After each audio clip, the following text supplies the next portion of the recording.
සාදු සාදු සාදු නමස්කාර වේවා බුදුරුවනට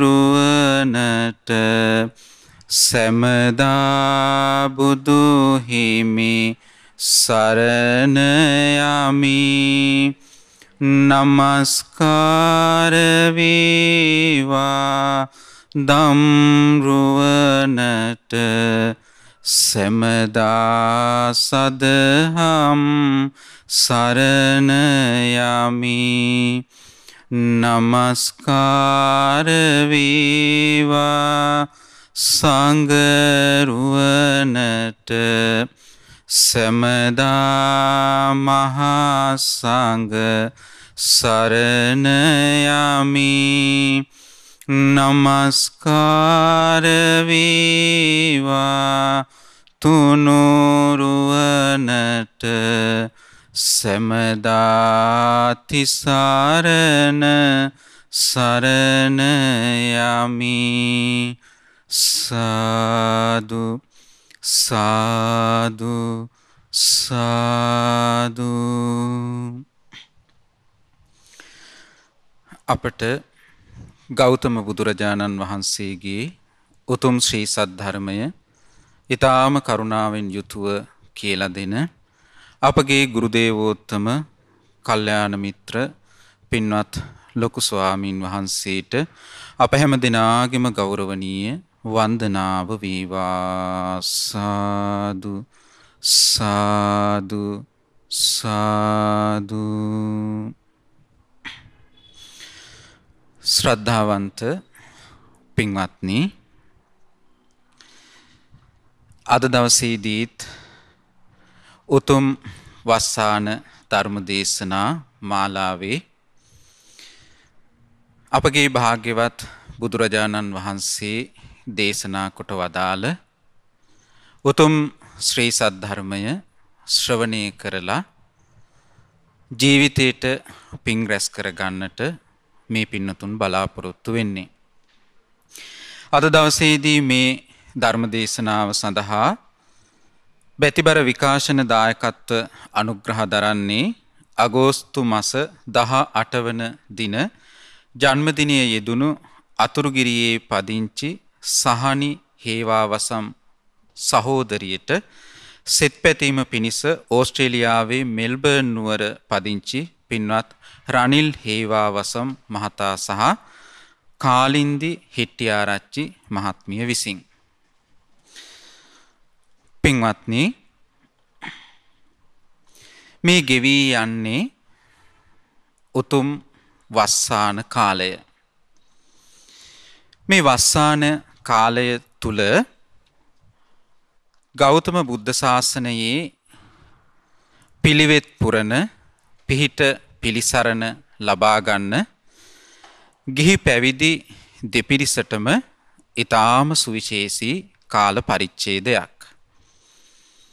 ඔබ මීට කලින් අහලා තියෙනවා වස් කාලේ පුරාවට බුදුරජාණන් වහන්සේගේ පැවිදි ශ්‍රාවකයෝ ඒ කියන්නේ භික්ෂූන් වහන්සේලා එක ස්ථානයක වාසය කරමින් තමන්ගේ ධර්ම මාර්ගය දියුණු කර ගන්නවා.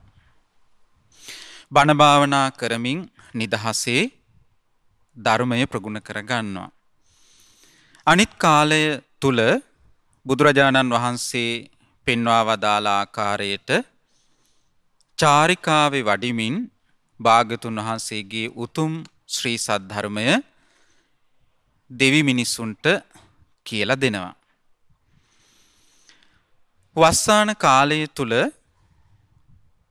පින්වත් ස්වාමින් වහන්සේලා වස් සමාදන් වෙලා පිළිවෙත් පුරමින් වාසය කරද්දී ඒ පින්වත් ස්වාමින් වහන්සේලාට සිව්පසයෙන් අපෝපස්ථාන කරලා ගිහි පිරිස ජීවිතේට පිං රැස් කර ගන්නවා. ඒ වගේම තමයි ස්වාමින් වහන්සේලාගෙන් ඒ උතුම් ධර්මය ශ්‍රවණය කරලා ධර්මඥානීය දියුණු කරගෙන ධර්මයේ පුරුදු කරන්නට පටන් ගන්නවා. ඉතින් මේ වස්සාන කාලය තුල පින්වත්නි බොහෝ රහතන් වහන්සේලා ගෞතම බුද්ධ ශාසනය තුල බිහි වුණා. ඊගාවට ගිහි පිරිස් ජීවිතයට අප්‍රමාණ පින් රැස් කරගෙන ධර්මය පුරුදු කරලා සුගති ලෝකවල ගිහිල්ලා ඉපදුනා. සතර අපායෙන් නිදහස් වුණා. ඒක නිසා වස්සාන කාලය කියලා කියන්නේ බුද්ධ ශාසනයක සුවිශේෂී වූ කාල පරිච්ඡේදයක්.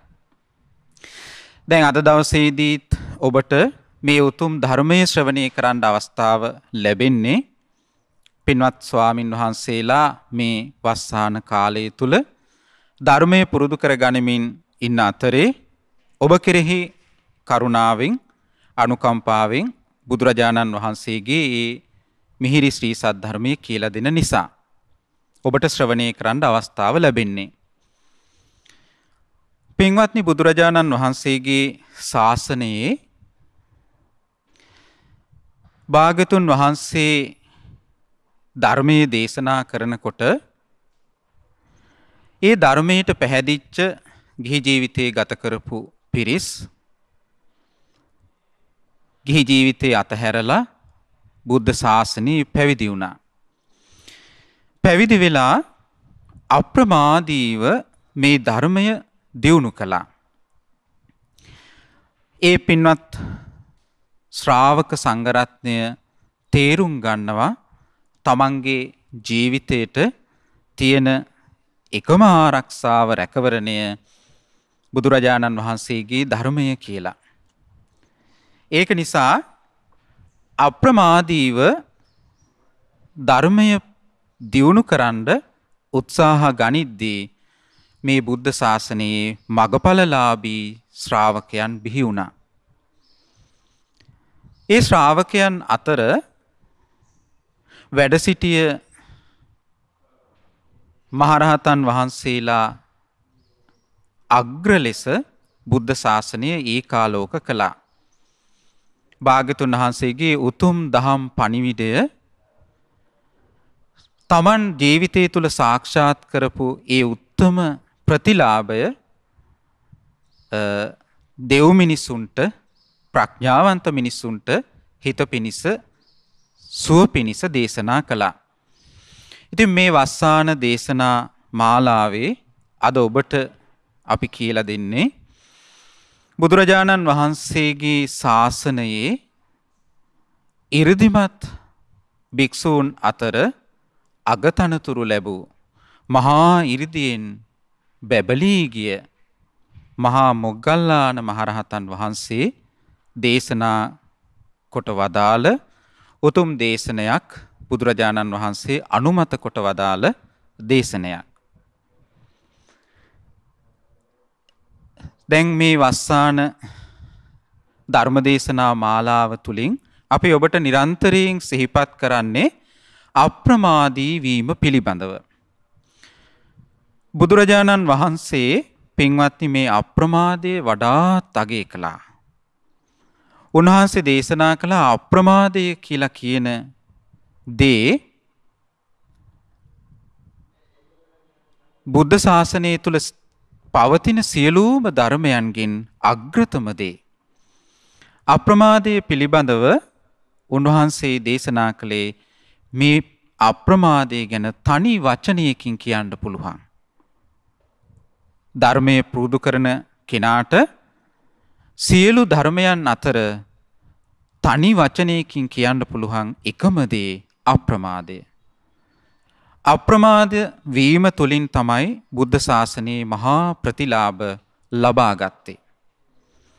ඉතින් බුදුරජාණන් වහන්සේ ඒක නිසා දේශනා කළා අප්පමාද රතෝ භික්ඛු පමාදී භය දස්සිවා.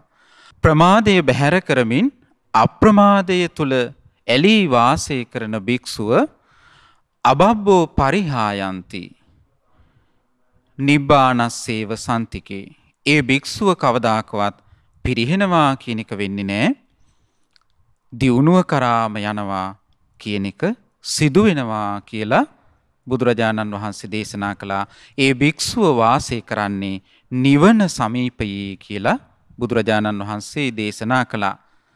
කුමන භික්ෂුවද? පමාදයේ බය දකිමින් අප්‍රමාදයේ තුල ඇලී වාසය කරන භික්ෂුව. එතකොට ගිහි ජීවිතේ ගත කරන කෙනාටත් ඒ වගේ තමයි. ගිහි ජීවිතේ ගත කරමින් බුදුරජාණන් වහන්සේගේ ශාසනයේ පිළිවෙත් පුරමින් මේ ධර්මය ප්‍රගුණ කරපු ශ්‍රාවකයෝ අප්‍රමාණ හිටියා. ඉතින් අද දවසේදී මේ උතුම් දේශනාවෙනුත් ඒ බුදුරජාණන් වහන්සේ මුණ ගැහින්ට ඇවිල්ලා ජීවිතේට මහා යහපත සලසගත්ත ගිහි පිරිසක් මූලික කරගෙන බුදුරජාණන් වහන්සේ පළමුවෙන් ධර්මයේ දේශනා කළා. එතන වැඩ සිටිය ශ්‍රාවක සංඝරත්නය උදෙසා මුගලන් මහරහතන් වහන්සේ ධර්මයේ දේශනා කළා. නිවනට උපකාර වන දහම් කාරණා ඇතුළත්ව. ඉතින් සංයුත්ත නිකායේ සලායතන වර්ගයේ තියෙන උතුම් දේශනාවක් අද ඔබට සිහිපත් කරන්නේ අවස්තුත පරියාය සූත්‍රය. කෙලෙස් වැගිරීමේ ක්‍රමය ගැන වදාළ දේශනාව. පින්වත්නි, බුදුරජාණන් වහන්සේ ඒ කාලේ වැඩ සිටියේ කපිලවස්තුවේ ශාක්‍යයන්ගේ ජනපදේ.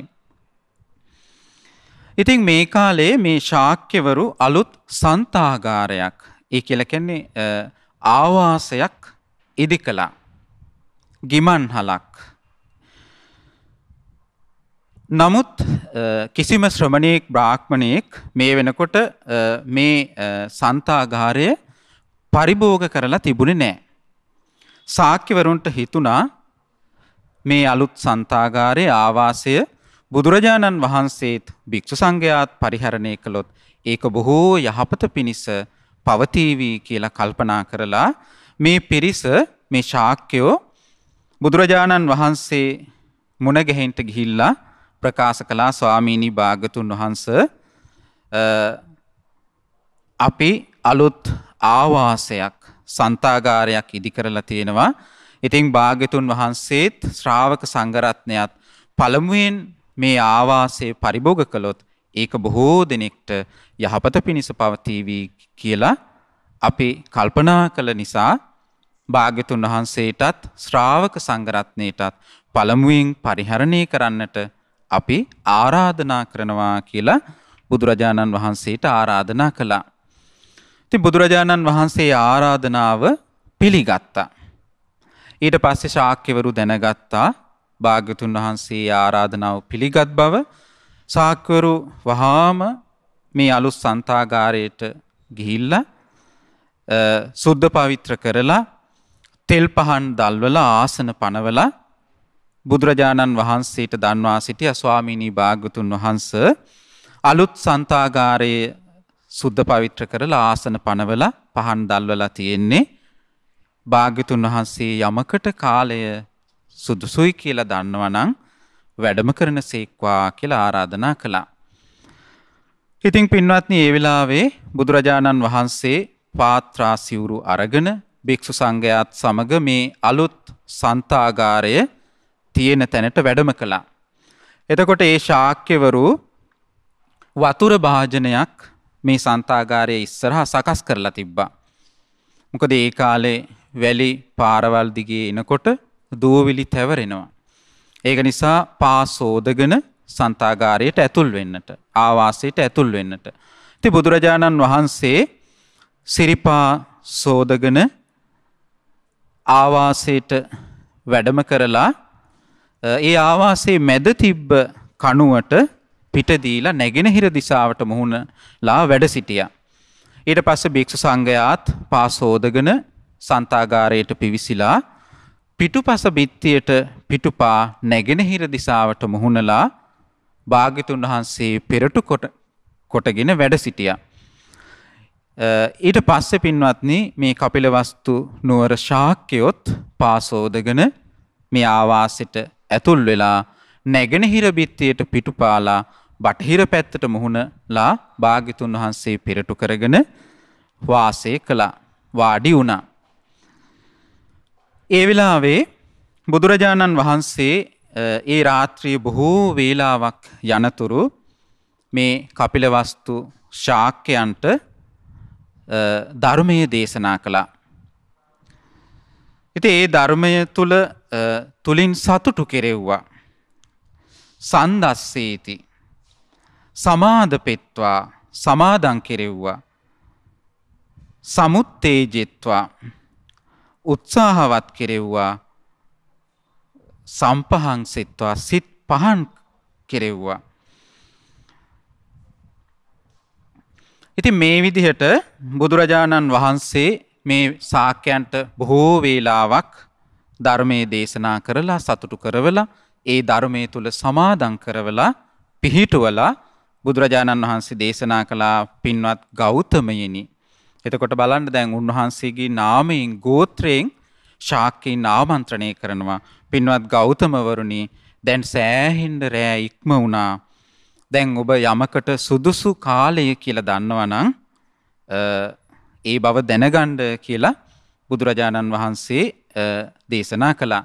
ඉතින් ඊට පස්සේ මේ ශාක්‍යවරු භාග්‍යතුන් වහන්සේට වන්දනා කරලා ප්‍රදක්ෂිනා කරලා පිටත් වෙලා ගියා. පින්වත් ඊට පස්සේ බුදුරජාණන් වහන්සේ මේ ශාක්‍යවරු පිටත් වෙලා ගියාට පස්සේ ටික වෙලාවකින් මහා මොග්ගල්ලාන මහරහතන් වහන්සේ අමතා වදාලා. එතකොට එතන මහා මොග්ගල්ලාන මහරහතන් වහන්සේ වැඩ සිටියා. උන්වහන්සේ අමතා වදාලා දේශනා කළා පින්වත් මොග්ගල්ලාන භික්ෂු සංඝයා නිදිමතින් තොරව පහ වූ තීන මිද්දෙන් යුතුවයි වාසය කරන්නේ. පින්වත් මොග්ගල්ලාන මේ භික්ෂූන්ට ධර්මය දේශනා කරන්නට කියලා බුදුරජාණන් වහන්සේ දේශනා කළා. උන්වහන්සේ දේශනා කළා පින්වත් මොග්ගල්ලාන තථාගතයන් වහන්සේගේ පිට ටිකක් ගිලන් වෙලා. ඒක නිසා මේ පහ වූ තීන මිද්දෙන් වාසය කරන නිදිමත අලසකම බැහැර කරලා වාසය කරන මේ භික්ෂු සංඝයාට ධර්ම කතාව කරන්න කියලා බුදුරජාණන් වහන්සේ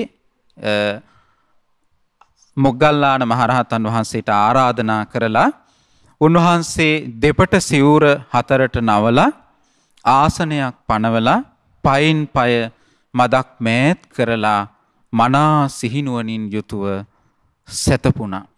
වැඩ සිටියා ඒ ස්ථානේ. ඔන්න එතකොට මහා මොග්ගල්ලාන මහරහතන් වහන්සේ භික්ෂූන් වහන්සේලා ආමන්ත්‍රණය කරනවා. කොහොමද ප්‍රිය ආයුෂ්මත් මහණෙනි කියලා ආමන්ත්‍රණය කළා. මොග්ගල්ලාන මහරහතන් වහන්සේ දේශනා කරනවා අවස්තුත පරියායංචවෝ ආවුසෝ දේසිස්සාමි. ප්‍රිය ආයුෂ්මතුන් වහන්සේ කෙලිස් වැගිරීමේ ක්‍රමයත් ඊගාවට අනවස්සුත පරියායංච දේසිස්සාමි. කෙලිස් නොවැගිරීමේ ක්‍රමයත් මා ඔබට දේශනා කරන්නටයි යන්නේ. තං සුනාත ඒක හොඳට සවන් දීලා අහගෙන ඉන්න කියලා මොග්ගල්ලාන මහරහතන් වහන්සේ මේ තීන මිද්දේ පහ වූ නිදිමත අලසකම බැහැර වූ භික්ෂූන් වහන්සේලාට දේශනා කළා. ඊට පස්සේ මේ ධර්මය මොග්ගල්ලාන මහරහතන් වහන්සේ පිළිවෙලින් නිදිමත අලසකම බැහැර වෙච්ච ධර්මයටම සිත යොමු කරගෙන ඉන්න. ඇයි දැන් මේ වෙනකොට පින්වත්නි බුදුරජාණන් වහන්සේ ශාක්‍යයන්ට මූලික කරගෙන බොහෝ වෙලාවක් ධර්මයේ දේශනා කළා. එතකොට ඒ ධර්මයේ එතන හිටපු ඒ ස්වාමින් වහන්සේලාත් අසහාගෙන හිටියේ. එතකොට ඒ ධර්මයෙන් සතුටු වෙලා ප්‍රමුදිතභාවයට පත් වෙලා තීන මිද්දේ පහ වෙලා වාසය කළේ. ඔන්න එතකොට පින්වත්නි මොග්ගල්ලාන මහරහතන් වහන්සේ දේශනා කරනවා ප්‍රිය ආයුෂ්මතුනි කෙලෙස් වැగిරෙන කෙනෙක් වෙන්නේ කොහොමද?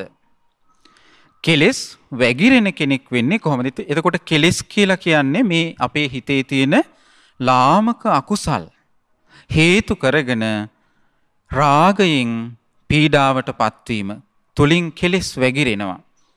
ආසාව වැగిරෙනවා. ඊගාවට ද්වේෂය හේතු කරගෙන, මෝහය හේතු කරගෙන, ලාමක ආසාවන් හේතු කරගෙන සිත අකුසලයෙන් තෙත් වෙනවා. එතකොට කෙලෙස් වැగిරෙනවා. මොග්ගල්ලාන මහරහතන් වහන්සේ දේශනා කරනවා ප්‍රියාශ්මතුනි කෙලෙස් වැగిරෙන කෙනෙක් වෙන්නේ කොහොමද? උන්වහන්සේ දේශනා කරනවා ඉදාඋසෝ භික්ඛුනා චක්ඛුනා රූපං දිස්වා පිය රූපේ අදිමුච්ඡති. මේ කරුණෙහි පින්වත් මහණෙනි භික්ෂුව ඇසින් රූපයක් දැකලා ප්‍රිය ස්වභාවය ඇති රූපයට ගිජු වෙනවා. කුමටද ගිජු වෙන්නේ? ඇසින් රූපයක් දැකලා ඒ රූපයේ ප්‍රිය ස්වභාවය තියෙනවා නම්, තමන්ගේ සිත ඇදී යන ස්වභාවය තියෙනවා නම් අන්න ඒ රූපයට ගිජු වෙනවා. ඒ කියන්නේ ආසාව ඇති වෙනවා. ඊගාවට අප්‍රිය ස්වභාවය ඇති රූපයට කිපෙනවා. තමන් දකින්ට ආස නැති රූපයක් ඇහෙන් දැක්කොත් කිපෙනවා, තරහ ගන්නවා. ඊගාවට කය පිළිබඳව සිහිය නොපිහිටුවාගෙන ඉන්නවා. කුමක්ද මේ දේශනා කරන්නේ? ඇසින් රූපයක් දැකලා කෙලෙස් වැగిරෙන්නේ කොහොමද කියලා. කොහොමද පළමුවෙන්ම මොග්ගල්ලාන මහරහතන් වහන්සේ දේශනා කරන්නේ? යම් කිසි භික්ෂුවක්, එතකොට යම් කිසි කෙනෙක් ඇසින් රූපයක් දැකලා ප්‍රිය ස්වභාවය ඇති රූපයට ගිජු වෙනවා. ඊගාවට අප්‍රිය ස්වභාවය ඇති රූපයට කිපෙනවා, ඒකට ගැටෙනවා. ඊගාවට කය පිළිබඳව සිහිය නොපිහිටවගෙන ඉන්නවා. එතකොට මොකද වෙන්නේ? පටු සිතක් ඇති වෙනවා. යම් තැනක ඒ උපන් පාපී අකුසල් ඉතුරු නැතුව නිරුද්ධ වෙන්නේ නැත්නම් ඒ හින්දා ඒ චිත්ත විමුක්තියත් ප්‍රඥා විමුක්තියත් ගැන ඒ ආකාරයෙන්ම අවබෝධයක් ඇති වෙන්නේ නැහැ. එහෙනම් ඔන්න බලන්න දැන් පළවෙනි කාරණාව මොග්ගල්ලාන මහරහතන් වහන්සේ දේශනා කරන්නේ කොහොමද කෙලෙස් වැగిරෙන කෙනෙක් වෙන්නේ? ඒ කෙනාගේ කෙලෙස් වැగిරෙනවා ඇසින් රූපයක් දැකලා ප්‍රිය රූපයට ඇලුනොත්.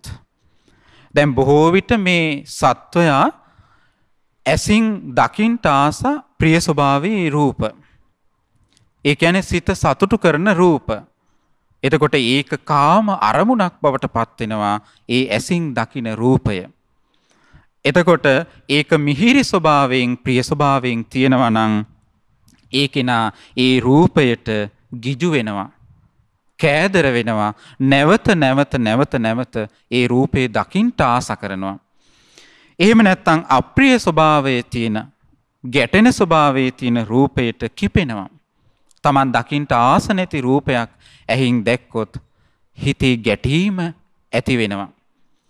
එහෙම වුණාට පස්සේ මොග්ගල්ලාන මහරහතන් වහන්සේ දේශනා කරනවා ඒ කෙනාට කය පිළිබඳව සිහිය පිහිටව ගන්නට බෑ. කය පිළිබඳව සිහිය පිහිටව ගන්නට බෑ කියලා කියන්නේ කායානුපස්සනාව තමා තුළ පිහිටවාගෙන නැහැ. දැන් ඇසින් රූපයක් දැක්කට පස්සේ ඒ රූපේ ප්‍රිය ස්වභාවයෙන් යුක්ත නම් ඒ රූපේට ඇලී වාසය කරද්දී කය පිළිබඳව සිහිය මුලා වෙනවා. කායානුපස්සනාව ජීවිතය තුළ පුරුදු කරන්නට අවස්ථාව ලැබෙන්නේ නැහැ. රූපේ අප්‍රියමනාප රූපයකට ගැටුණත් ඒ වගේ.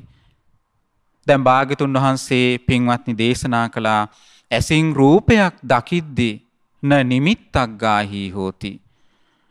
නිමිති ගන්නට එපා. නානුභ්‍යංජනක් ගාහි හෝති. අනුනිමිත්තක්වත් ඒ රූපේ ගන්නට එපා කියලා. ඒ මොකද එහෙම නිමිති අනුනිමිති ගත්තට පස්සේ තමන්ගේ සිත තුළ අර්බුදයක් හට ගන්නවා ඒ රූපය මූලික කරගෙන. අවිද්‍යාවෙනුත් ද්වේෂයෙනුත් ඔහු අර්බුද ඇති කර ගන්නවා. එතකොට ඇස අසංවරව වාසය කිරීම හේතු කරගෙන බොහෝ පාපී අකුසල ධර්මයන් තමන් තුළ හට ගන්නවා කියලා බුදුරජාණන් වහන්සේ දේශනා කළා. ඉතින් ඒක නිසා කෙලෙස් වැగిරෙන්නේ මෙන්න මේ විදිහටයි කියලා ඉන්ද්‍රිය සංවරය හේතු වෙනවා කියලා බුදුරජාණන් වහන්සේ මේ දේශනා කරපු දේශනාව මහා මොග්ගල්ලාන මහරහතන් වහන්සේ දේශනා කරනවා කෙලෙස් වැగిරෙන්නේ කොහොමද කියලා. එහෙනම් කායානුපස්සනාව ජීවිතය තුළ හොඳට පුරුදු කරගත්තොත් ඒකිනා ඇස සංවර කරගන්නවා. කායානුපස්සනාවට බුදුරජාණන් වහන්සේ බොහෝ දේශනා බොහෝ භාවනා කියලා දීලා තියෙනවා. එතකොට ඒ කය දකින්ට කිව්වා අසුබ වශයෙන්, ඊළඟට මේ ධාතු වශයෙන් දකින්ට කිව්වා. පොළවට පස්සලා යන ස්වභාවයෙන් යුක්තයි මේ ශරීරය කියලා දකින්ට කියලා බුදුරජාණන් වහන්සේ දේශනා කළා. ඒ වගේම තමයි තමන් ඉදිරියට යනකොට වාඩි වෙලා ඉන්නකොට ඊගාවට සක්මන් කරනකොට සිහියෙන් ඉන්ට කිව්වා. තමන්ගේ ශරීරයේ මේ ස්වභාවයමයි තියෙන්නේ. ඒ වගේම බාහිර ශරීරවලත් මේ ස්වභාවයමයි තියෙන්නේ කියලා හොඳට සිහිය පිහිටවගෙන වාසය කරන්නට කියලා බුදුරජාණන් වහන්සේ දේශනා කළා. එතකොට යම් කෙනෙක් ඒ විදිහට කය පිළිබඳව සිහිය පිහිටවගෙන ඉන්නේ නැති වෙනකොට මොග්ගල්ලාන මහරහතන් වහන්සේ දේශනා කරනවා ඔහුගේ සිත පටු වෙනවා. ඒ රූපේටම කොටු වෙනවා. දැන් හොඳට කල්පනා කරලා බලන්න ලස්සන රූපයක් දැක්කට පස්සේ හිතේ ඒ රූපේ නිමිති අනුනිමිති ගත්තට පස්සේ ඒ රූපේමයි නැවත සිහි වෙන්නේ. රූපය තුළට කොටු වෙච්ච මනසක් ඔහු තුළ තියෙන්නේ. අන්න ඒක පටුසිත. එතකොට තමන්ගේ සිතේ හටගත්ත පාපී අකුසල් ඉතුරු නැතුව නිරුද්ධ වෙන්නේ නැත්තම් අන්න ඒ හේතුවෙන් සිත සමාධිමත් වෙන්නේ නැහැ. ඊළඟට තමන්ගේ ධර්මඥානය දියුණු වෙන්නේ නැහැ. මොග්ගල්ලාන මහරහතන් වහන්සේ දේශනා කළා ඒ කෙනා ඒ හේතු කරගෙන චිත්ත විමුක්තියත් ප්‍රඥා විමුක්තියත් ගැන ඒ ආකාරයෙන්ම අවබෝධයක් නැතුව වාසය කරනවා.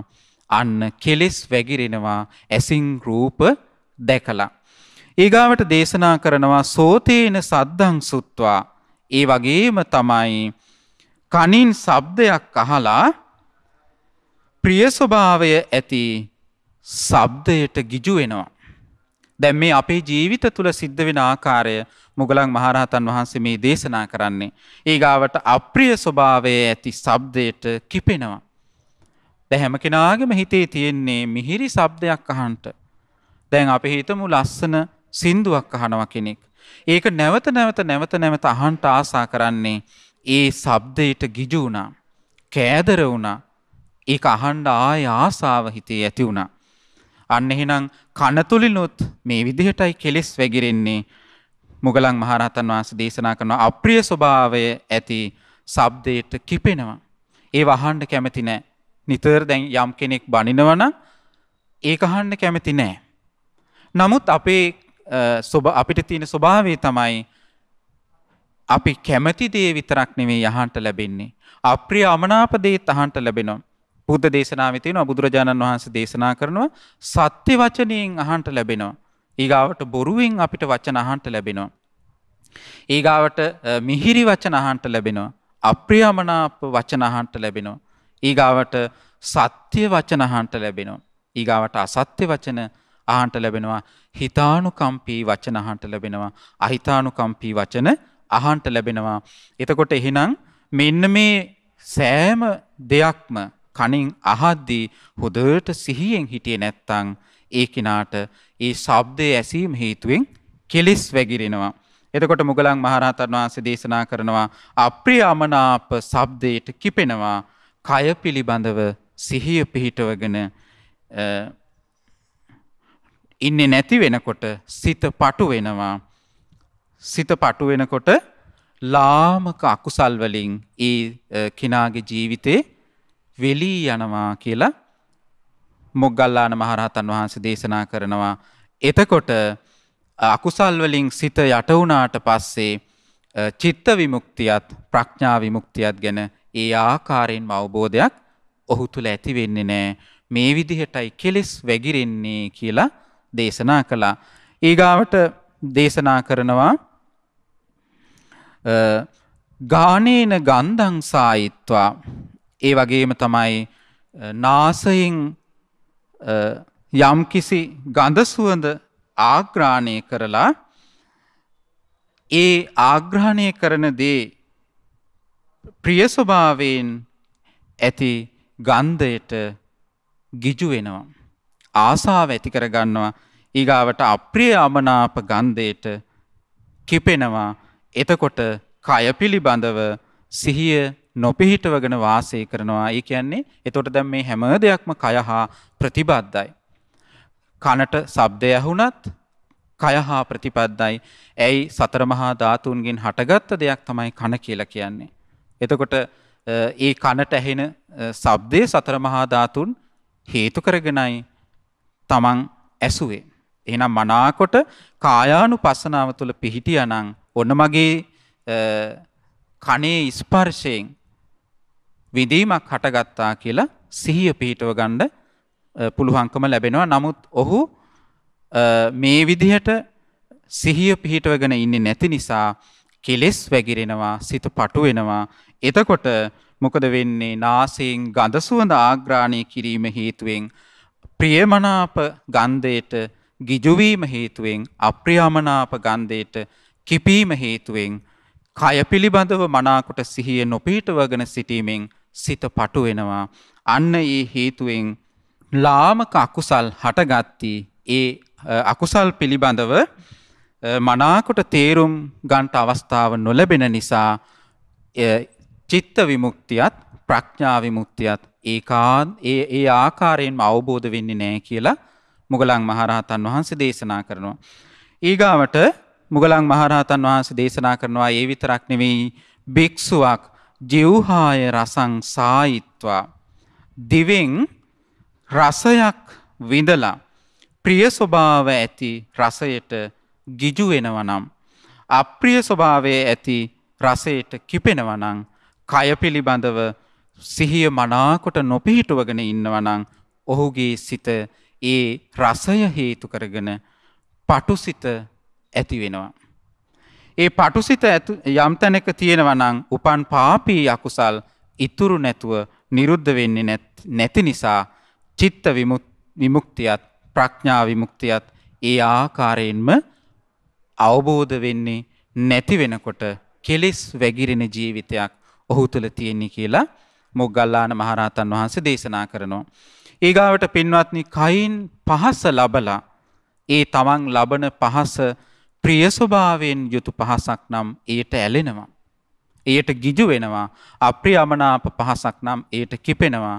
ඒ හේතු කරගෙන කය පිළිබඳව සිහිය නොපිහිටවගෙන ඉන්නකොට සිත පටු වෙනවා. සිත පටු වුණාට පස්සේ ඒ හේතුවෙන් හටගන්නා ලාමක අකුසල ධර්මයන් නිරුද්ධ වෙන ආකාරය ඒ ආකාරයෙන්ම දන්නේ නැති නිසා චිත්ත විමුක්තියත් ප්‍රඥා විමුක්තියත් ගැන අවබෝධයක් ඇති වෙන්නේ නැහැ කියලා මුගලන් මහරහතන් වහන්සේ දේශනා කරනවා. ඊගාවට මේ සියල්ලටම මූලික වෙන දේ මනස. මනසින් අරමුණක් සිතලා ඒ අරමුණ ප්‍රිය ස්වභාවයෙන් යුක්ත නම් ඒ අරමුණට ඇලෙනවා, ගිජු වෙනවා. දැන් හොඳට කල්පනා කරලා බලන්න පින්වත්නි, මේ ඇසට පෙනෙන රූප හේතු කරගෙන, ඊටඟට නාසයට දැනෙන ගඳ සුවඳ හේතු කරගෙන, ඊගාවට කනට දැනෙන ශබ්ද හේතු කරගෙන, ඊගාවට දිවට දැනෙන රසය හේතු කරගෙන, කයට දැනෙන පහස හේතු කරගෙන මේ සියල්ල මනස තුල ක්‍රියාත්මක වෙනවා.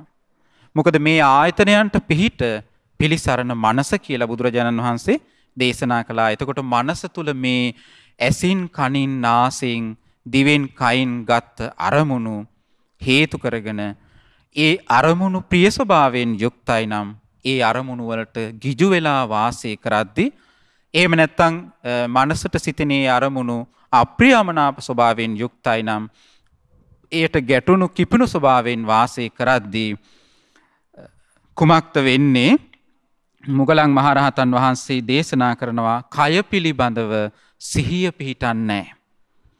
කය පිළිබඳව සිහිය නොපිහිටනකොට සිත පටු වෙනවා. සිත පටු වීම හේතු කරගෙන උපන් පාපී අකුසල් ඉතුරු නැතුව නිරුද්ධ වෙන්නේ නැති නිසා, ඒ නැති වෙන ආකාරය දන්නේ නැති නිසා චිත්ත විමුක්තියත් ප්‍රඥා විමුක්තියත් ගැන ඒ ආකාරයෙන්ම අවබෝධයක් Tamanට ඇති වෙන්නේ. එහෙනම් චිත්ත විමුක්තිය කියලා කියන්නේ සිතේ සංසිඳීමක් ඇති වෙන්නේ නැහැ. මේ මනසට සිතන අරමුණු හේතු කරගෙන සිතේ සංසිඳීමක් ඇති වෙන්නේ නැති වෙනකොට ඔහුගේ සිත සමාධිමත් වෙන්නේ නැහැ. සිත විපිලිසර වෙනවා. සිත විපිලිසර වෙනකොට පසුතැවෙනවා. පසුතැවෙන්න ප්‍රමුදිත භාවය හටගන්නේ. ප්‍රමුදිත භාවය හටගන්නේ නැති නිසා ප්‍රීතිය හටගන්නේ. ප්‍රීතිය හට නොගන්නකොට පස්සද්ධිය හටගන්නේ. පස්සද්ධිය කියන්නේ කයෙත් සිතෙත් සැහැල්ලුව හට නොගන්නකොට සැපය හටගන්නේ. සැපය නැති සිත සමාධිමත් වෙන්නේ. එතකොට මේ අරමුණු වලට ගැටි ඇලී වාසය කිරීමෙනුත් ගැටි වාසය කිරීමෙනුත් චිත්ත විමුක්තියත් ප්‍රඥා විමුක්තියත් ඔහුගෙන් ඈත් වෙනවා කියලා මොග්ගල්ලාන මහරහතන් වහන්සේ දේශනා කරනවා. උන්වහන්සේ දේශනා කරනවා මේ විදිහට පටුසිතින් යම් ආකාරයකින් වාසය කරද්දී ප්‍රඥා විමුක්තියත් චිත්ත විමුක්තියත් ගැන ඒ ආකාරයෙන් අවබෝධයක් නැති වෙනකොට ඒ භික්ෂුව ඇසින් දත යුතු රූප කෙරෙහි කෙලෙස් වැగిරෙනවා කියලයි කියන්නේ කියනවා. එතකොට ඒ භික්ෂුව තුළ ඇසින් දත යුතු දැක්ක යුතු රූප කෙරෙහි කෙලෙස් වැහෙනවා කියලයි කියන්නේ. ඊගාවට කනින් දත යුතු ශබ්ද කෙරෙහි කෙලෙස් වැగిරෙනවා කියලයි ඒ භික්ෂුවට කියන්න තියෙන්නේ. ඊගාවට නාසයෙන් දැනගත යුතු ගන්ධයන් කෙරෙහි ඊගාවට දිවෙන් දැනගත යුතු රසයන් කෙරෙහි කයින් දැනගත යුතු පහස කෙරෙහි කෙලෙස් වැగిරෙනවා. මනසින් දත යුතු අරමුණු කෙරෙහි කෙලෙස් වැහෙනවා කියලයි ඒ භික්ෂුව ගැන ඒ කෙනා ගැන කියන්න සුදුසු කියලා මුගලන් මහරහතන් වහන්සේ දේශනා කරනවා. උන්වහන්සේ ඊගාවට දේශනා කරනවා පින්වත්නි ප්‍රිය ආයුෂ්මතිනි ඔය විදිහට වාසය කරනකොට ඇස හේතු කරගෙනත් භික්ෂුව ළඟට මාරයා ලං වෙනවා. අන්න බලන්න බුදුරජාණන් වහන්සේ විස්මිත අවබෝධයෙන් සොයාගත්ත දේ. මුගලන් මහරහතන් වහන්සේ දේශනා කරනවා ඔය විදිහට ඇලීම් ගැටීම් තුල ඇසින් කනින් නාසයෙන් දිවෙන් කයින් මනසින් මේ අරමුණු ගනිද්දී ඇලීම් ගැටීම් තුල වාසය කරද්දී කය පිළිබඳව සිහිය නොපිහිටවගෙන වාසය කරද්දී පටුසිතින් වාසය කරද්දී ඒ උපන් පාපී අකුසල ධර්මයන් ඒ ආකාරයෙන්ම නිරුද්ධ වන ආකාරය දන්නේ නැති හේතුවෙන් චිත්ත විමුක්තියත් ප්‍රඥා විමුක්තියත් නැතුව වාසය කරද්දී කෙලෙස් වැగిරෙන ජීවිතයක් තියෙද්දී කන හේතු කරගෙන ඇස හේතු කරගෙන මාරයා භික්ෂුව ළඟට ලං වෙනවා. ඊගාවට කන හේතු කරගෙන මාරයා භික්ෂුව ළඟට ලං වෙනවා. මාරයා අවස්ථාවක් ලබනවා අරමුණක් ලබනවා කියලා මොග්ගල්ලාන මහරහතන් වහන්සේ දේශනා කරනවා. එතකොට නාසය හේතු කරගෙන දිව හේතු කරගෙන කය හේතු කරගෙන මනස හේතු කරගෙන භික්ෂුව ළඟට මාරයා ලං වෙනවා. මාරයා අවස්ථාවක් ලබනවාමයි අරමුණක් ලබනවාමයි කියලා මොග්ගල්ලාන මහරහතන් වහන්සේ දේශනා කරනවා. දැන් එහෙනම් බලන්න අපි නොදන්න දෙයක් සාමාන්‍ය ලෝකේ කෙනෙක්ට කිසි දවසක තේරුම් ගන්න බැරි දෙයක්. බුදුරජාණන් වහන්සේ මේ මාර විෂය කියන එක විස්මිත ප්‍රඥාවෙන් අවබෝධ කළා. උන්වහන්සේ දේශනා කළා ආදිපතේයානං අග්ගෝ මාරෝ පාපිමතෝ. අධිපතිකම් අතර අග්‍ර කෙනා පාපී මාරයා. දැන් ඔබ දන්නවා බුදුරජාණන් වහන්සේ සම්මා සම්බුද්ධත්වයට පත්වෙන මොහොතේ පවා විශාල අභියෝග උන්වහන්සේට තිබුණා මේ මාරයාගෙන්. ඒ ඇයි මෙන්න මේ ආයතනයන්ට අධිපති කෙනා එයා. ඇස, කන, නාසය, දිවකය, මනස කියන ආයතනයන්ට. ඒක නිසා ඒ අධිපතිකම් කරන කෙනා ඇසින් රූප බලද්දී, කනින් ශබ්ද අහද්දී, නාසයෙන් ගඳ සුවඳ විඳිද්දී, දිවෙන් රස දැනගනිද්දී, කයින් පහස දැනගනිද්දී, මනසින් අරමුණු සිතද්දී ඒ හේතු කරගෙන අරමුණක් ලබනවා, අවස්ථාවක් ලබනවා කියලා මේ මුගලන් මහරහතන් වහන්සේ පෙන්වා දුන්නේ බුදුරජාණන් වහන්සේගේ අවබෝධය. උන්වහන්සේ බෝධි මූලයේදී පරාජයට පත් කළ ඒ බලවේගය. හැම කෙනාගේම ජීවිත තුළට පෞද්ගලිකව අභියෝගී පිණිස පවතිනවා. එනම් භාග්‍යතුන් වහන්සේ තමයි පළමුවෙන් මේ අභියෝගී ජයගත්තේ. ඊගාවට මහරහතන් වහන්සේලා, ඊළඟට මගඵලලාභී උතුමන් වහන්සේලා. ඒක නිසා ඒ අරමුණට අවස්ථාව ගත්ත ගමන් ඒ කෙනාගේ ලෝකයේ තුල මේ සාමාන්‍ය සත්වයා හිර වෙනවා. දවසක් ඔබ අහලා ඇති දවසක් බුදුරජාණන් වහන්සේ භික්ෂූන්ට මේ අනිත්‍ය ගැන, දුක ගැන, අනාත්මය ගැන ධර්මයේ දේශනා කරනවා. ඇස කන නාසය දිවකය මනස ගැන. ඒ වෙලාවේ බුදුරජාණන් වහන්සේ භික්ෂූන්ට ධර්මයේ දේශනා කරමින් ඉද්දී එක ගොවියෙක් එනවා. මඩ තවරගත්ත, අඹුඩයක් ඇඳගත්ත, කෙවිතක් අතින් ගත්ත කෙනෙක් එනවා, ගොවියෙක්. ඇවිල්ලා බුදුරජාණන් වහන්සේට කියනවා, භික්ෂුව මේ පැත්තෙන් හරක් ගියා දැක්කද කියලා ඇහුවා. මගේ හරක් ටික නැති වුණා, මේ පැත්තෙන් ගියා දැක්කද කියලා ඇහුවා. බුදුරජාණන් වහන්සේ දැක්කා මේ වෙලාවේ කවුද මෙතෙන්ට මේ ආවේ කියලා. උන්වහන්සේ ආමන්ත්‍රණය කළා, මාරය උඹේ හරක් උඹ බලාගනින් කිව්වා. අන්න ඒ වෙලාවේ බුදුරජාණන් වහන්සේට දේශනා ප්‍රකාශ කරනවා, භික්ෂුව ඔය ඇස මගේ කිව්වා.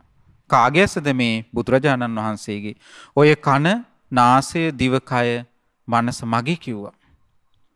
ඔය හය යම් කෙනෙක් මගේ කියයිද? ඔවුනුත් මගේ කිව්වා. ඊළඟට ඇසට පෙනෙන රූප, ශබ්ද, ගන්ධ, රස, පහස, අරමුණු මේවත් මගේ කිව්වා.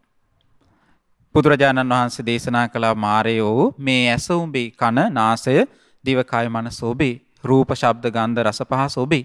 හැබැයි යම් කිසි කෙනෙක් මේ ඇසෙන්, කනෙන්, නාසයෙන්, දිවෙන්, කයින්, මනසින් නිදහස් වුණොත්, අවබෝධ කරගෙන ඒයත් ඔබට අයිතිද කියලා ඇහුවා. එතකොට කිව්වා, ඒ අය මට අයිති නෑ කිව්වා. ඒ අය මගෙන් නිදහස් වුණා කිව්වා. එහෙනම් බලන්න, ඒ ඇස, කන, නාසය, දිවකය, මනස අවබෝධ කරලා ඒන් නිදහස් වන තාක් ඊට අධිපතිකම දරන්නේ අන්නේ කෙනා. ඒකයි මුගලන් මහරහතන් වහන්සේ දේශනා කරේ, ඒ විදිහට අසංවරව වාසය කළොත් ඇස, කන, නාසය, දිවකය, මනසෙන් මාරයාට අවස්ථාවක් ලැබෙනවා. ඔහු ලං වෙනවා, අරමුණක් ලබනවාමයි කිව්වා. එහෙනම් මේ ජීවිත තුල ඇතිවෙන සියලු අරුබුද පිටිපස්සේ කවුද ඉන්නේ? ඒ අරුබුද ඇති කරලා සතුටු වෙන්නේ කවුද? භාග්‍යතුන් වහන්සේගේ අවබෝධය හරිම පුදුම සහගතයි. ඒ අභියෝගයේ උන්වහන්සේ පරාජය කරලා සුවසේ ධර්මය අවබෝධ කරගන්නට අවස්ථාව සලසලා දුන්නා. ඉතින් මුගලන් මහරහතන් වහන්සේ පෞද්ගලිකව ඒ අභියෝගී ජයගත්තා. දැන් අපි දන්නවා එක අවස්ථාවක මුගලන් මහරහතන් වහන්සේගේ කුසට මාරයා රිංගුවා. උන්වහන්සේ කල්පනා කළා, කවදාකවත් නැතුව මොකද මේ මගේ කුස අද නිකන් මේ මල්ලක් වගේ හරි බරයි කියලා කල්පනා කරද්දී දැනගත්තා මාරයා කුස තුලට රිංගලා කියලා. උන්වහන්සේ ආමන්ත්‍රණය කළා එළියට එන්න කියලා. එහෙනම් බලන්න, රහතන් වහන්සේ නමක් බවට පත් වෙන්නේ ඊ අභියෝග පරාජයට පත් කරලා. එතකොට අන්න ඒ ස්වභාවය මුගලන් මහරහතන් වහන්සේ දේශනා කරනවා, ප්‍රිය ආශ්මතුනි, ඒක මේ වගේ දෙයක්. බටවලින් හරි එහෙම නැත්නම් තනකොළ වලින් හරි වේලිච්ච දෙයකින් කරපු පරණ ගෙයක් තියෙනවා. අපි හිතමු පැල් කොටයක් කියලා. පරණ පැල් කොටයක් තියෙනවා. මේක බට දඬු වලින් කරලා ඊගාවට තන උඩට අතුරලා හොඳට වේලිලා තියෙන්නේ. ඉතින් නැගෙනහිර දිසාවෙන් යම් පුරුෂයෙක් හුලුවත්තක් අරගෙන ආවොත් මේ ගෙට ලං කළොත් වහා ඇවිලෙනවා. ඇයි? හොඳට වේලිලා තියෙන්නේ. තෙත නැහැ. ගින්නට ඉඩක් ලැබෙනවා, අරමුණක් ලැබෙනවා. ඒ වගේම තමයි බටහිර දිසාවෙන්, උතුරු දිසාවෙන්, දකුණු දිසාවෙන්, යට දිසාවෙන්, උඩු දිසාවෙන් මේ සිව් දිසාවෙන්ම යම්කිසි පුරුෂයෙක් හුලුවත්තක් අරගෙන ඇවිල්ලා ඇවිලෙන හුලුවත්තකින් මේ ගෙට ලං කළොත් ඇවිලෙනවා. ගින්නට අවස්ථාවක් ලැබෙනවා, ගින්නට අරමුණක් ලැබෙනවමයි. ඒකට හේතුව මොකද? ඒගේ හොඳට වේලිලා තියෙන නිසා, තෙත නැති නිසා.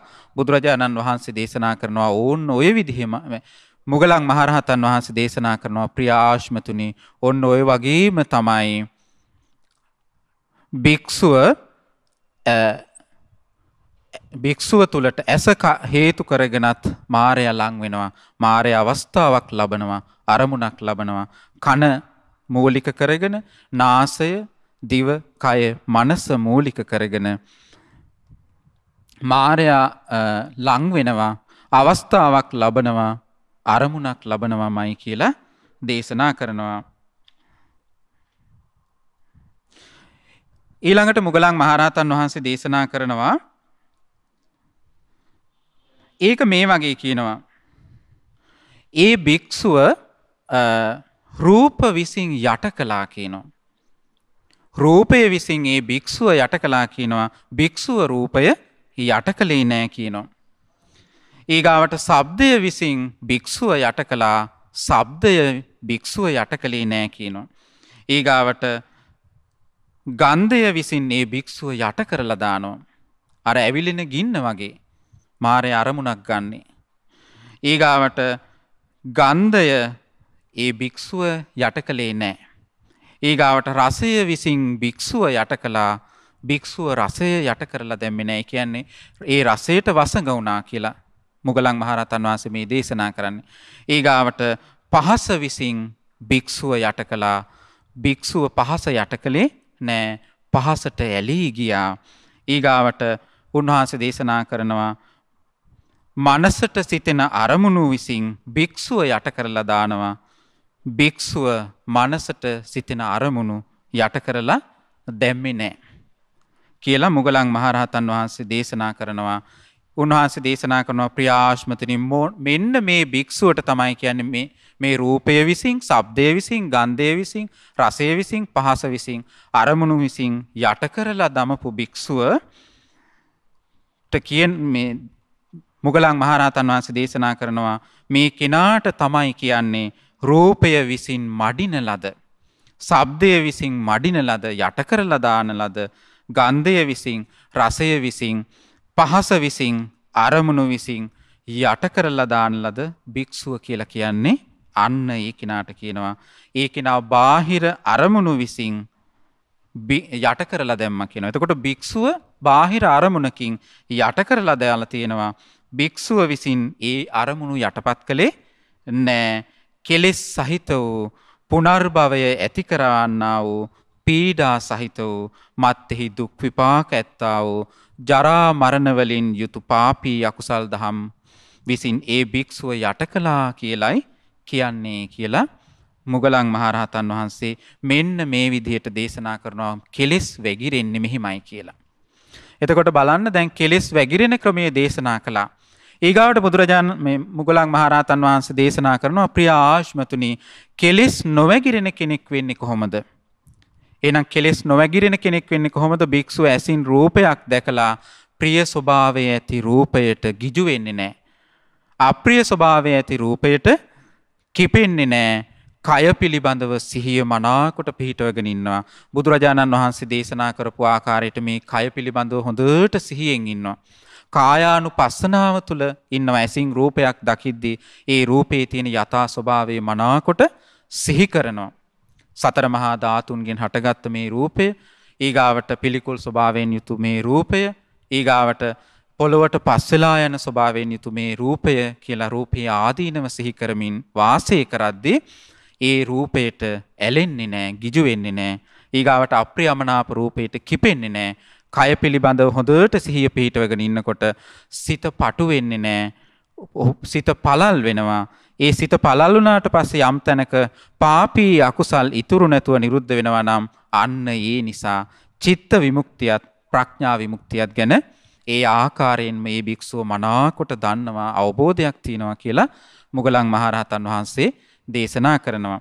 ඊගාවට දේශනා කරනවා කණෙන් ශබ්දයක් අහලා, නාසයෙන් ගඳ සුවඳ ආග්‍රහණය කළලා, දිවෙන් රස විඳලා, කයින් පහස ලබලා, මනසින් අරමුණු සිතලා ප්‍රිය ස්වභාවයේ අරමුණු වලට ගිජු වෙන්නේ නැහැ.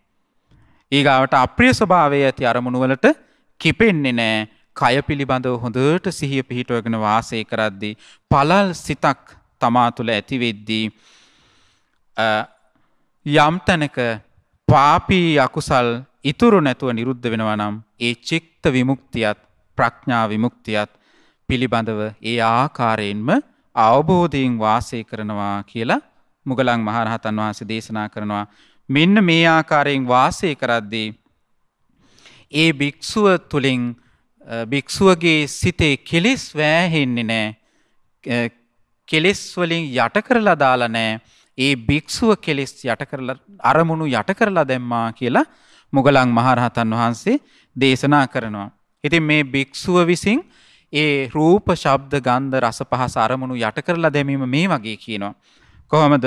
හොඳට තෙත මැට්ටෙන් හදපු තෙත ආලේප කරපු කූටාගාර ශාලාවක් තියෙනවා.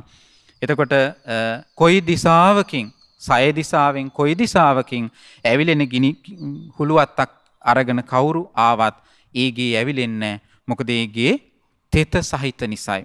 ආන්නේ වගේ කියනවා භික්ෂුවත් මේ අරමුණු වලින් යට කරලා දානකොට මාරයාට අරමුණක් ගන්නට අවස්ථාවක් ලැබෙන්නේ නැහැ කියනවා. යට කරලා දාන්නට මාරයාට අවස්ථාවක් ලැබෙන්නේ නැහැ කියනවා. නිමිත්තක් ගන්න අවස්ථාවක් ලැබෙන්නේ නැහැ කියනවා. අන්නේ භික්ෂුව මේ රූප, ශබ්ද, ගන්ධ, රස, පහස යට කරලා දැම්මා. ඒවට යට වුණේ නැහැ. ඒවා මඩිමින් වාසය කළා කියලා මොග්ගල්ලාන මහරහතන් වහන්සේ දේශනා කරනවා. ප්‍රිය ආශ්මතුනි, මෙන්න මේ කෙනාට තමයි කියන්නේ රූපය විසින් නොමඩනා ලද, ශබ්ද විසින් නොමඩනා ලද, යට කරලා දාලා දැම්මේ නැති, ගන්ධය විසින්, රසය විසින්, පහස විසින්, අරමුණු විසින් යට කරලා දැම්මේ නැති කෙනා කියලා කියන්නේ කියලා මුගලන් මහරහතන් වහන්සේ දේශනා කරනවා. අන්නේ භික්ෂුව විසින් කෙලෙස් සහිත වූ, පුනර්භවය ඇති කරන්නා වූ, පීඩා සහිත වූ, මත්ෙහි දුක් විපාක ඇත්තා වූ, ජරා මරණ වලින් යුතු පාපී අකුසල් දහම් යට කළා කියලයි ඒ භික්ෂුවට කියන්නේ කියලා මුගලන් මහරහතන් වහන්සේ දේශනා කරනවා. ප්‍රිය ආශ්මතුනි, ඔන්න ඔය විදිහටයි කෙලෙස් නොවැගිරෙන කෙනෙක් වෙන්නේ කියලා උන්වහන්සේ මේ තමන් අසල වැඩ සිටින භික්ෂූන් වහන්සේලාට මේ උතුම් ධර්මය දේශනා කළා. කෙලෙස් වැගිරෙන ක්‍රමයක්, කෙලෙස් නොවැගිරෙන ක්‍රමයක්. ඉතින් මේ වෙලාවේ පින්වත්නි, බුදුරජාණන් වහන්සේ මේ ධර්මය අසාගෙන හිටියේ. උන්වහන්සේ ඒ වෙලාවේ සාදු සාදු පින්වත් මොග්ගල්ලාන ඔබ භික්ෂූන් හට මේ කෙලෙස් වැගිරීමේ ක්‍රමය ගැනත්, කෙලෙස් නොවැගිරීමේ ක්‍රමය ගැනත් වදාළ අයුරු ඊටාම අගෙයි කියලා අනුමත කොට වදාලා. මේ උතුම් දේශනාව අනුමත කොට වදාලා. ඉතින් පින්වත්නි, බලන්න එතකොට දැන් මේ උතුම් ධර්මය යම් කෙනෙක් ශ්‍රවණය කළොත් ඔහු අප්‍රමාදී බවට පත් වෙනවා. කොහොමද අප්‍රමාදී බවට පත් වෙන්නේ? මේ ඇස, කන, නාසය, දිව, කය, මනස සංවර කළ යුතුයි. ඒ තුලින් කෙලෙස් වැගිරෙන්න නොදී ආරක්ෂා කරගත යුතුයි. තව කෙනෙක්ට අරමුණක් ලබා නොදිය යුතුයි. හොඳට සංවරයෙන් වාසය කරද්දී ඒ අභියෝග පරාජයට පත් කරවමින් සියලු දුකෙන් නිදහස් වෙන්න අවස්ථාව උදා වෙනවා. ඉතින් මහරහතන් වහන්සේලා බවට පත්වෙච්ච උත්තමයන් වහන්සේලා මේ උතුම් ධර්මයේ දේශනා කළේ සියලු දෙනාගේ හිතසුව පිණිස, යහපත පිණිස. ඒක නිසා අපි මේ ඉගෙනගත්ත අවස්තුත පරියාය සූත්‍රය, කෙලෙස් වැගිරීමේ ක්‍රමය ගැන දේශනා කළ උතුම් දේශනාව ශ්‍රවණය කරලා රැස් වූ සියලුම පුණ්‍ය ධර්මයන්ගේ ආනුභාවයෙන් අපි හැම දිනාටමත් කෙලෙස් නොවැගිරෙන ජීවිතයක් ඇති කරගෙන ගෞතම බුදු සසුන තුළ චතුරාර්ය සත්‍ය ධර්මය අවබෝධ කරගෙන මේ දුක් සහිත සසරෙන් නිදහස්ව ලබන උතුම් චතුරාර්ය සත්‍ය ධර්මය සාක්ෂාත් කර ගැනීමේ දුර්ලභ වාසනාව උදා වේවා කියලා සාදු කියන්න. සාදු සාදු සාදු. අද දවසේ වස්සාන ධර්ම දේශනාව සඳහා බැතිබර විකාශන දායකත්ව අනුග්‍රහ දරූ අගෝස්තු මාස 18 වන දින ජන්මදිනයේ යෙදුන අතුරුගිරියේ පදිංචි සහනි හේවාවසම් සහෝදරියට සෙත් පැතීම පිණිස ඕස්ට්‍රේලියාවේ මෙල්බර්න් නුවර පදිංචි පින්වත් රනිල් හේවාවසම් මහතා සහ කාලින්දි හෙට්ටිආරච්චි මහත්මිය විසින් තමයි මේ උතුම් ධර්ම දානමය පින රැස් කළේ. ඉතින් මේ රැස් කළ සියලුම පුණ්‍ය ධර්මයන් සියලුම දෙවිවරුන්ට අනුමෝදන් කරමු. සියලු දෙවියෝ මේ පින් සතුටින් අනුමෝදන් වෙත්වා. දෙවියන් සැපයෙන් සැපයට පත්වෙත්වා. උතුම් චතුරාර්ය සත්‍ය ධර්මය අවබෝධ කරත්වා. සාදු සාදු සාදු. ඒ වගේම රැස් කළ සියලුම පුණ්‍ය ධර්මයන් අපගේ ගුරු දේවෝත්තම පින්වත් ලොකු ස්වාමින් වහන්සේට අනුමෝදන් වෙත්වා. පින්වත් ලොකු ස්වාමින් වහන්සේ නිදුක් වෙත්වා, නිරෝගී වෙත්වා, සුවපත් වෙත්වා, දීර්ඝායු සම්පත් ලබත්වා. ඒ වගේම මහමෙවුනා වාසී රටලෝක වාසී සියලුම පින්වත් ස්වාමින් වහන්සේලාටද පින්වත් අනගාരികා මෑණියන් වහන්සේලාටද පැවිදි අපේක්ෂක අනගාരിക දූ පුතුන්ට අනුමෝදන් වෙත්වා. නිදුක් නිරෝගී සුවපත් භාවය දීර්ඝායු සම්පත් ලබත්වා. ගෞතම බුද්ධ ශාසනය තුල උතුම් චතුරාර්ය සත්‍ය ධර්මය අවබෝධ කර ගැනීමේ දුර්ලභ භාග්‍ය ලබත්වා. සාදු සාදු සාදු. ඒ වගේම රැස් කළ සියලුම පුණ්‍ය ධර්මයන් අපි අනුමෝදන් කරමු. දායකත්වයේ දරූ සියලුම පින්වතුන් නමින් මේ ජීවිතයේදීත් අනන්ත සසර පුරාවටත් මිය පරලොව ගිය සියලු ඥාතීන්ට ඒ හැම දිනාගෙමත් පරලොව ජීවිත මේ පුණ්‍යානුභාවයෙන් සුවපත් වෙත්වා, සැපවත් වෙත්වා, සැපයෙන් සැපයටපත් වෙත්වා, සංසාර දුකින් අත් මිදෙත්වා. සාදු සාදු සාදු. ඒ වගේම රැස් වූ සියලුම පුණ්‍ය ධර්මයන් අගෝස්තු මාස 18 වන දින ජන්මදිනයේ යෙදුණු අතුරුගිරියේ පදිංචි සහනි හේවාවසම් සහෝදරියට මේ රැස් වූ සියලුම පින් අනුමෝදන් වෙත්වා. උතුම් තුනුරුවනේ අනන්ත ආශිර්වාදයෙන් මේ රැස් කළ උදාර පිනේ අනුහසින් නිදුක් නිරෝගී සුවපත් භාවය දීර්ඝායු සම්පත් ලබත්වා. ඒ වගේම රනිල් හේවාවසම් මහතාගේ සහ කාලින්දි හෙට්ටිආරච්චි මහත්මියගේ සුජීවත්ව සිටින දෙමව්පියන් ඇතුළු පවුලේ සියලු දෙනාටමත් මේ පින් අනුමෝදන් වෙත්වා. ඒ හැම දෙනා කරන කියන සියලුම ධාර්මික කටයුතු දරුවන්ගේ අධ්‍යාපන කටයුතු සමෘද්ධිමත් වෙත්වා. නිදුක් නිරෝගී සුවපත් භාවයේ සැලසීමෙන් ජීවිතයට උදාර පින් රැස් කරගෙන ගෞතම බුද්ධ ශාසනය තුල චතුරාර්ය සත්‍ය ධර්මය අවබෝධ කර ගැනීමේ දුර්ලභ භාග්‍යය හැම දිනාටමත් උදා වේවා. සාදු සාදු සාදු.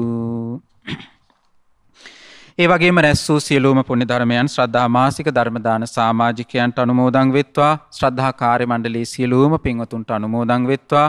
ශ්‍රද්ධා රූපවාහිනිය ඔස්සේ ධර්මයේ ශ්‍රවණය කළ සියලු දෙනාටමත් මේ පින් අනුමෝදන් වෙත්වා. සියලු දෙනාද නිදුක් නිරෝගී සුවපත් භාවය දීර්ඝායු සම්පත් ලබත්වා. ගෞතම බුද්ධ ශාසනය තුල උතුම් චතුරාර්ය සත්‍ය ධර්මය අවබෝධ කර ගැනීමේ දුර්ලභ භාග්‍ය ලබත්වා. සාදු සාදු සාදු. ඒ වගේම කොරෝනා වෛරසය හේතුවෙන් රෝගාතුරව සිටින දුකටපත් වී සිටින සියලුම ලංකාවාසී ලෝකවාසී සියලු දෙනා නිදුක් වෙත්වා, නිරෝගී වෙත්වා, සුවපත් වෙත්වා, දීර්ඝායු සම්පත් ලබත්වා. සාදු සාදු සාදු. හැම දිනාටම තෙරුවන් සරණයි. නමෝ බුද්ධාය. මෙවැනි වටිනා ධර්මදේශනා නැරඹීමට ශ්‍රද්ධා YouTube චැනලය සබ්ස්ක්‍රයිබ් කර සීනුව ලකුණ ඔබන්න.